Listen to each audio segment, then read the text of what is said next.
তো হ্যালো বন্ধুরা, কি অবস্থা সবার? কেমন আছেন সবাই? আশা করি সকলেই ভালো আছেন। বন্ধুরা, আজকে মিজানুর রহমান আজহারী হুজুরের নতুন একটি ওয়াজ নিয়ে আসলাম আপনাদের মাঝে।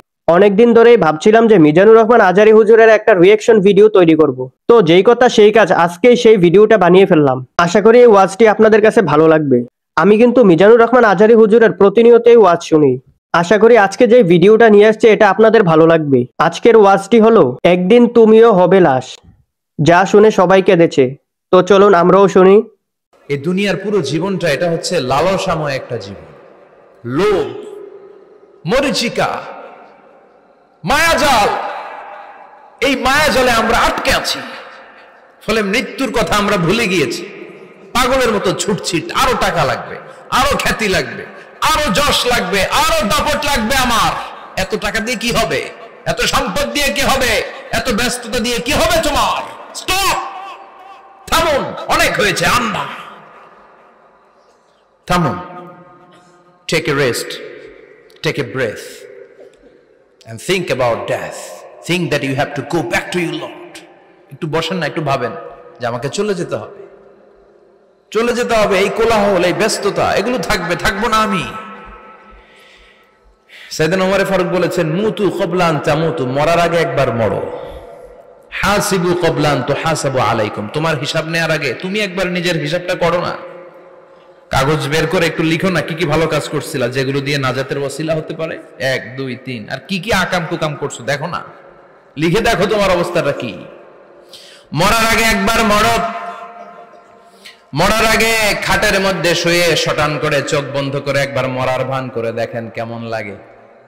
চোখটা বন্ধ করেন আর ভাবেন আপনি নাই, কি কি হতে পারে ভাবেন। আপনার ছেলে মেয়েরা কান্না জুড়ে দিবে, আপনার প্রাণের স্ত্রী বিলাপ শুরু করে দিবে, বন্ধু বান্ধবের চিৎকার আর মাতম, স্থানীয় এলাকার মসজিদে ঘোষণা, অমুক এলাকার নিবাসী অমুক ভাই, অমুকের ছেলে অমুক দুনিয়ায় নাই। সব আত্মীয়রা চলে আসবে, ফেসবুকে স্ট্যাটাস দেয়া হবে, সবাই সবাইকে জানাবে বিকাল 4টায় অমুক হাই স্কুল ময়দানে আপনার জানাজা। ছুটে আসবে, সবাই ছুটে আসবে আপনাকে শেষ বিদায় দিতে, গুড বাই জানানোর জন্য, আল ওয়াদা, বিদায় জানাতে আসবে সবাই। 4 তাকবীর দিয়ে আপনার জানাজা হবে, অশ্রুসিক্ত জানাজায় আপনার বিদায় হবে। কাঠের খাটিয়ার মধ্যে করে কাঁধে তুলে আপনার কবরে নেওয়া হবে। আগে থেকে খুঁড়ে রাখা কবরটার মধ্যে আপনারে বিছিয়ে দেয়া হবে। বাঁশের কচি দিয়ে তার উপরে মাটির চাপা দিয়ে সব চলে যাবে। ভাবেন না একবার চোখ বন্ধ করে, this is the circle of life, this is the nature of life. এটা সবার হবে, আমার হবে, আপনার হবে। এত মায়া, এত ভালোবাসা কই যাবে? কেউ থাকবে না, সবাই আপনার অন্ধকার কবরে রেখে দিয়ে চলে আসবে। উপরে বাঁশের কঞ্চি, তার উপরে মাটির চাপা, অন্ধকার আর অন্ধকার। এই অন্ধকার যেন শেষ হতে চায় না, শুধুই অন্ধকার, ঠিক কিনা? এজন্য আমাদের চলে যেতে হবে।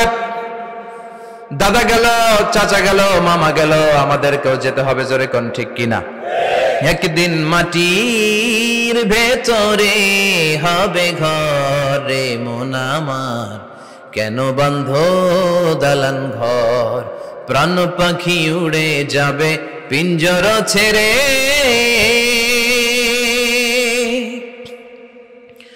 ধরা ধামে সবই রবে, তুমি যাবে চলে, বন্ধু বান্ধব যত, মাতা পিতা যারা সুত, সবই হবে তোমার পরে।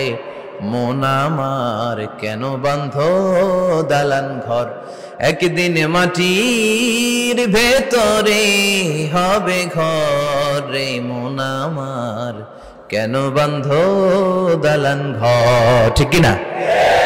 সব করে থাকবে, চলে যেতে হবে আমাদেরকে। এজন্য আখিরাতের কথা যেন আমাদের স্মরণ হয়। বিষ্ণুই বলতেন, নাহাইতুকুমান জিয়ারাতিল কবুর, আমি তোমাদেরকে কবর জিয়ারত করতে আগে নিষেধ করতাম, কিন্তু এখন নিষেধাজ্ঞা প্রত্যাহার করে নিলাম। এখন সব সময় তোমরা কবরের সামনে যাবা আর জিয়ারত করবা। কবরস্থানে জানতো বড়ুয়া কৃষ্ণপুরের এই গ্রামের কবরস্থান আছে কোন দিকে? পূর্ব দিকে আছে, গোখরার জলের ওদিকে। যান আপনারা, একটু যাবেন, একটু গেলে আখিরাতের কথাটা স্মরণ হবে। ওখানে ছোট শিশুরা শুয়ে আছে, কিশোর যুবকরা আছে, আপনার মতো তাগড়া যুবক মুরব্বীরা আছে। এরা এই এলাকায় থাকতো, এরা আকাশ থেকে নেমে আসে না, এই এলাকার সন্তান, আজ নাই। একটা সার্টেন পিরিয়ড শেষে আপনিও থাকবেন না। This is the nature of life, this is the circle of life. ছোট্ট শিশু হয়ে এসেছিলেন, শৈশব, কৈশোর, যৌবন, প্রৌঢ়ত্ব, আগে ছিলেন সিঙ্গেল, বিয়ে করে হয়ে গেলেন ডবল, এরপরে আল্লাহ আপনাকে একটা মেয়ে দিল, এরপরে মেয়েকে বিয়ে দিয়ে শ্বশুর হলেন, এরপরে ওই মেয়ের ঘরে সন্তান হতে নানা হলেন। আর কতদিন? অনেক দিন হলো তো, অনেক লম্বা সময় পেয়েছেন আপনি। Think about death. এবার যাওয়ার কথা ভাবেন, আখিরাতের সামানের কথা ভাবেন, ফিরে যেতে হবে। কি শক্তিশালী যুবক, বার্ধক্য চলে আসলে লাঠি ছাড়া চলতে পারে না। কুচকুচে কালো দাড়ি সাদা হয়ে যায়, দাড়ির শুভ্রতা, বয়সের ভার, রং ধরা যৌবন জং ধরে শেষ, ঠিক কিনা? This is the circle of life. যুবক ভাইরা, এটাই জীবন, চলে যেতে হবে, কেউ থাকতে পারবে না, ঠিক কিনা? এটা রিমাইন্ডার আল্লাহ এই সূরার ভেতরে দিয়েছেন যে তোমাদেরকে ফিরে যেতে হবে, এই লোভ লালসা ছেড়ে দাও। রব্বুল আলামিন বলেন, আলহাকুমুত তাকাসুর হাত্তা যুরতুমুল মাকাবির। ও গোলাম, দুনিয়ার সম্পদ, লোভ লালসা তোদেরকে পাগল বানিয়ে দিয়েছে। এই লোভ পাগলামি কোনোদিন তোদের থামবে না যতদিন না তোরা কবরে ঢুকবি, ঠিক কিনা? কার কথা? আল্লাহ বললেন, দুনিয়ার সম্পদ আর লোভ আর মোহে তোমরা গাফেল হয়ে গিয়েছো। আখিরাতের কথা বেমালুম তোমরা ভুলে গিয়েছো, কিন্তু আখিরাতে তোমাদের যেতেই হবে, কবরের বাড়িতে তোমাদের ঢুকতেই হবে, ঠিক কিনা? যেতেই হবে, আমরা ভুলে যাই। আলহাকুমুত তাকাসুর, অতিরিক্ত পাওয়ার লোভ, বেশি বেশি খাওয়ার লোভ, বেশি বেশি জমানোর লোভ মানুষকে গাফেল বানিয়ে দিয়েছে। এটা মানুষের স্বভাব, আরো চাই আরো চাই, এই স্বভাবটা আছে না নাই? দেখবেন ছোট বাচ্চারা মসজিদের দোয়া অনুষ্ঠান শেষে জিলাপি দেয় না? বড় কৃষ্ণপুর কি দেয়? আগে বাতাসা দিত না, এখন কি দেয়? জিলাপি দেয়, মিষ্টি দেয়। তো মসজিদের 2-3 গেট থেকে যদি দেয়, ছোট বাচ্চারা দেখবেন এদিক দিয়ে কয়েকটা নিয়ে আবার ওই গেটে লাইন ধরে। ওর হাত হলো ছোট হাত, ওর হাত ভর্তি জিলাপি, আর নেওয়ার জায়গা না, এরপর আরেক জায়গায় লাইন ধরছে, আরো লাগবে, আরো লাগবে, এই আরো আরো আরো চাই। এই স্বভাবটাই মানুষকে কুড়ে কুড়ে শেষ করে দিয়েছে। এত লাগবে কেন তোমার? চাহিদার কোনো শেষ নাই, unlimited demand of human being. যার আছে বেশি তার চাই বেশি, যার সাইকেল আছে তার হুন্ডা চাই, হুন্ডা আছে তো প্রাইভেট কার চাই, প্রাইভেট কার আছে তো প্লেন চাই, প্লেন আছে তো হেলিকপ্টার চাই, হেলিকপ্টার আছে তো ওইটা চাই, ওইটা আছে তো সেটা চাই, ঠিক কিনা? এলাকার মেম্বার যে হয়েছে চেয়ারম্যান হতে চায়, আছে না নাই? চেয়ারম্যান সাহেব এমপি হতে চায়, আছে না নাই? এমপি সাহেব মন্ত্রী হতে চায়, আছে না নাই? মন্ত্রী সাহেব প্রধানমন্ত্রী হতে চায়, আছে না নাই? কিন্তু এই দেশে সুযোগ নাই। কথা কন, এই দেশে প্রধানমন্ত্রী সিলেক্টেড, 2-3 জনের বাইরে কেউ প্রধানমন্ত্রী হতে পারবি না, ঠিক কিনা? আমার এই জীবনে তো আমি 2-3 জনই দেখলাম। বেগম খালেদা জিয়া, মাননীয় প্রধানমন্ত্রী শেখ হাসিনার ছোট্টবেলা দেখেছি এরশাদকে, আমরা তখন ছোট। তো মানুষের চাহিদার কোনো শেষ নাই, যার আছে বেশি তার চাই বেশি। এজন্য বিষ্ণু বলেছেন, উনজুরু ইলা মান হুয়া আসফালা মিন, তোমার চেয়ে যে খারাপ আছে ওর দিকে তাকাও। ওয়ালা তানজুর মান হুয়া আ'লা মিন, তোমার চেয়ে যে ভালো আছে ওর দিকে তাকাও না, তোমার চেয়ে যে খারাপ অবস্থানে আছে ওর দিকে তাকাও। অনেকে নিজের অবস্থান নিয়ে সুখী না, এরকম আছে না নাই? আল্লাহ আমার এটা দিল না রে, ওইটা দিল না রে, পাইলাম না রে, কিচ্ছু হয় না, কি করব জীবন, হতাশ। আসলে আছে কিন্তু অনেক, কিন্তু শুকরিয়া নাই, ডাকাত, ঠিক কিনা? নিজের অবস্থান নিয়ে সুখী না, কিন্তু অনেক লোক আছে তারা আপনার অবস্থানে পৌঁছতে চায়। তাদের দিকে তাকিয়ে দেখেন, আপনি যে অবস্থানে আছেন এই অবস্থানে পৌঁছাটা অনেকের কাছে স্বপ্ন। তারা প্রতিনিয়ত সংগ্রাম আর স্ট্রাগল করে যাচ্ছে আপনার অবস্থানে পৌঁছতে, আর আপনি এটা নিয়ে সন্তুষ্ট না। শেখ সাদির নাম শুনেছেন?